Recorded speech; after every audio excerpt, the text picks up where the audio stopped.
মুখ্যমন্ত্রীর থেকে মিলল না রফা সূত্র। ফের স্বাস্থ্য ভবনের সামনেই ধর্ণা মঞ্চে যোগ দেন জুনিয়র চিকিৎসকদের 30 জনের প্রতিনিধি দল।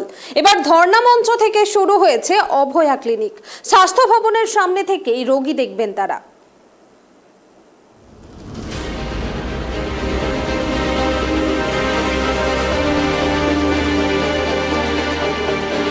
স্বাস্থ্য ভবনের সামনে গত 4 দিন ধরে অবস্থান চালাচ্ছেন জুনিয়র ডক্টর ফ্রন্টে যারা জুনিয়র ডাক্তাররা রয়েছেন।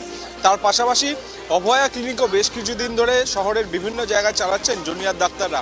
সেরকমই আজকে আমরা দেখতে পেলাম স্বাস্থ্য ভবনের সামনে যেখানে অবস্থান মঞ্চ করেছেন জুনিয়র ডাক্তাররা, তার কিছুটা দূরেই কিন্তু এই অভয়া ক্লিনিক চালু করলেন তারা। সল্টলেকে যারা সাধারণ বাসিন্দারা রয়েছেন তাদেরকে যাতে স্বাস্থ্য পরিষেবা দেওয়া যেতে পারে তার জন্য কিন্তু জুনিয়র ডক্টর ফ্রন্টের তরফে এই অভয়া ক্লিনিক করা হয়েছে। এখানে যেরকম যে পরিষেবাগুলি মিলছে আমরা দেখতে পাচ্ছি সেই ছবি। জুনিয়র ডাক্তাররা এই বৃষ্টির মধ্যেও তারা কিন্তু মানুষকে সহযোগিতার হাত বাড়িয়ে দিয়েছেন তাদের। আমরা সরাসরি কয়েকজনের সঙ্গে একটু কথা বলার চেষ্টা করব। আজকে আপনাদের এই অভয়া ক্লিনিক আমরা বেশ কয়েকদিন ধরে দেখেছি বিভিন্ন জায়গায় হয়েছে, আজকে এই সল্টলেকে অবস্থান মঞ্চের বাইরে করার কারণটা কি? অবস্থান মঞ্চের করার কারণ হচ্ছে, দেখুন আমরা তো সল্টলেকে যেহেতু অবস্থান মঞ্চ করেছি এবং এখানেই আছি, মোটামুটি গোটা রাজ্যের ম্যাক্সিমাম জুনিয়র ডাক্তারই আমরা এখানে আছি। তো আমাদের এটাই লক্ষ্য ছিল যে আমরা যেহেতু এখানে আন্দোলন করছি, আমরা চাইছি তার পাশাপাশি আমরা রোগীদেরও পরিষেবা দিই, তাই জন্য এখানে খোলা। এবং এখানে আমরা শুধুমাত্র যে ওই ধরুন 2টো থেকে, যেমন বাইরে যেগুলো করছিলাম আমরা ওপিডি টাইমগুলো করছিলাম এবং রবিবার করছিলাম, যেহেতু আমাদের হসপিটালে সবসময়ই সোমবার থেকে শনিবার 2টো থেকে 10টা ওপিডি খোলা আছে, তাই জন্য আমরা রবিবারটা করেছিলাম। কিন্তু আমরা এখানে যেটা বসছি সেটা হচ্ছে কোনো রবিবার নয়, কোনো সোমবার না, কোনো 10টা থেকে 2টো না, আমরা সারাদিন 24 আওয়ার এখানে আছি। সমস্ত ডাক্তারেরা অল্টারনেট করে করে সবাই আছে এখানে, কোনো অসুবিধা হবে না। আপনারা দলে দলে আসুন, এখান থেকে পরিষেবা নিয়ে যান। কি কি পরিষেবা মিলছে এখানে? কী পরিষেবা মিলছে, প্রথম একটা কথা বলে দিই, সেটা হচ্ছে আমরা কিন্তু এখানে জাস্ট বসে আছি এরকম না যে আমাদের কলেজের সমস্ত ওপিডি বন্ধ করেছে আমরা এখানে বসে আছি, এটা একদমই না। আমরা এখানে বসে আছি, আমাদের ওপিডিও চলছে।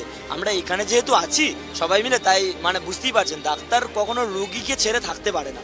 তো আমরা যেহেতু এখানে আন্দোলনটা করছি, তাই আমরা এটার সঙ্গে এটা চালানোর চেষ্টা করছি, যাতে এখানে যে সমস্ত মানুষেরা আমাদের সেবায় আসছে, মানে যারা জল নিয়ে আসছে বলুন, যে সমস্ত জিনিসপত্র নিয়ে আসছে, তাদেরও যেন কোনো অসুবিধা যদি থাকে সেই পরিষেবাটা আমরা প্রোভাইড করার চেষ্টা করছি।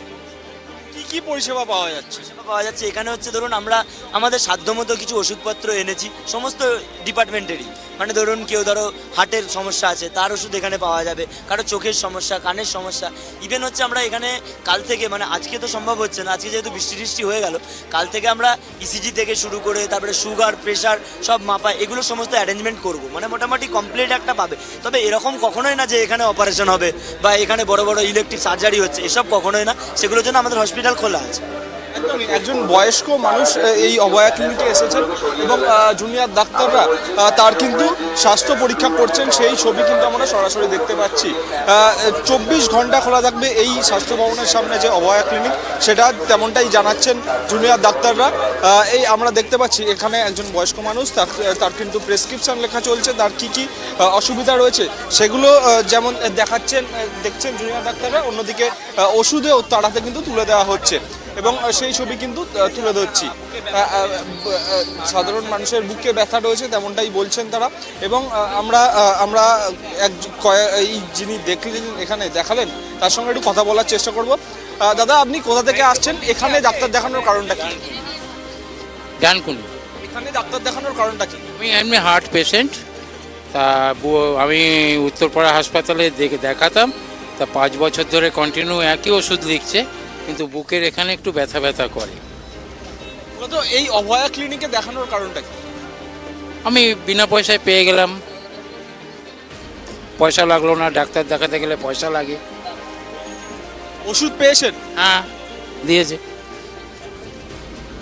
এইখানে যে আপনি জানেন অভয়া ক্লিনিক কেন করা হচ্ছে? আজিকরের একটা ডাক্তার মেয়ে মরে গেছে, খুন বা ধর্ষণ অভিযোগ আছে, সেই জন্য এরা অভয়া ক্লিনিক খুলেছে। আপনি এই যে পরিষেবা পেলেন তাতে খুশি? নিশ্চয়ই নিশ্চয়ই। আপনি এই আন্দোলনের পাশে রয়েছে? সম্পূর্ণভাবে। আমার যা মাসের রোজগার, আমাকে চাইলে আমি 1 মাসের রোজগার দিয়ে দেবো। এরাই তো আমাদের ছেলে মেয়ে। এবং আমার দাদা আরজিকর কলেজ থেকে পাশ করেছে, খানাকুল হাসপাতালের বিএমআইচ। ডাক্তারদের প্রতি আমার সহানুভূতি থাকবে না? এরা মানুষ হাজার হাজার লক্ষ লক্ষ মানুষকে বাঁচিয়ে রাখছে। আমরা আরো একজনের সঙ্গে কথা বলে নেওয়ার একটু চেষ্টা করবো। দিদি, 7 লক্ষ মানুষ কেন পরিষেবা পায়নি সেটা আমরাও বুঝতে পারছি না, বিকজ সমস্ত মেডিকেল কলেজ, সরকারি হাসপাতাল পুরোপুরিভাবে খোলা। সেখানে এমার্জেন্সি, নন এমার্জেন্সি, আউটডোর, ইনডোর, ইলেকটিভ ওটি, এমার্জেন্সি ওটি সমস্ত কিছু চলছে এবং আমাদের স্যারেরা, ম্যাডামেরা রাত দিন এক করে সেখানে রুগী দেখছেন। যাদের হয়তো এতদিনে কখনো নাইট ডিউটি থাকতো না ফ্যাকাল্টিদের, বা তারা এখন রাত দিন ওয়ার্ডে পড়ে থাকছেন, সারা সারা রাত জেগে রুগী দেখছেন, ওটি অ্যাটেন্ড করছেন। তারপরও 7 লক্ষ মানুষ কি করে ফিরে গেল এটা বোঝা যাচ্ছে না।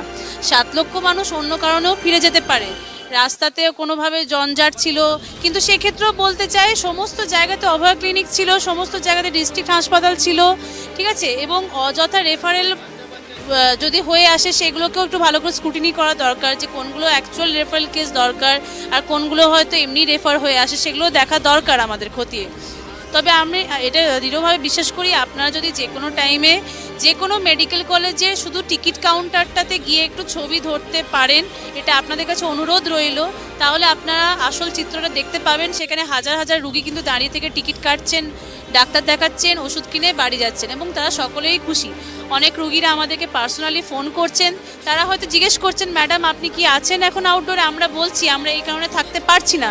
তারা কিন্তু তাও খুশি মনে তারা সেটাকে পুরোপুরিভাবে অ্যাকসেপ্ট করছে এবং তারা বলছে কোনো অসুবিধা নেই, আমরা অন্য স্যার ম্যাডামদেরকে দেখিয়ে বাড়ি এসে গেছি, আমরাও আপনাদের সাথে আছি। তাই একটু খতিয়ে দেখা দরকার এই ডেটাগুলোকে, আমার মনে হয়। একদমই সব শেষে আরো একটা জিনিস দেখাতে চাইবো, এই যে অভয়া ক্লিনিকের যে প্রেসক্রিপশন সেটা একবার দেখাতে চাইবো। এখানে লেখা আছে অভয়া ক্লিনিক এবং এই যে জুনিয়র ডক্টর ফ্রন্ট, সেই ফ্রন্টের কিন্তু নাম দিয়ে এই অভয়া ক্লিনিকের প্রেসক্রিপশন দেওয়া হয়েছে এবং এখানে লেখা আছে বড় বড় করে উই ওয়ান্ট জাস্টিস। যারা এই অভয়া ক্লিনিকে আসছেন তারাও কিন্তু যাতে সামিল হতে পারেন এই আন্দোলনের সঙ্গে, সেটাই কিন্তু চেষ্টা করছেন জুনিয়র ডাক্তাররা। ক্যামেরায় দেবরাজ দত্তের সঙ্গে অভ্রদীপ দাসের রিপোর্ট, ট্রাইব টিভি, সল্টলেক।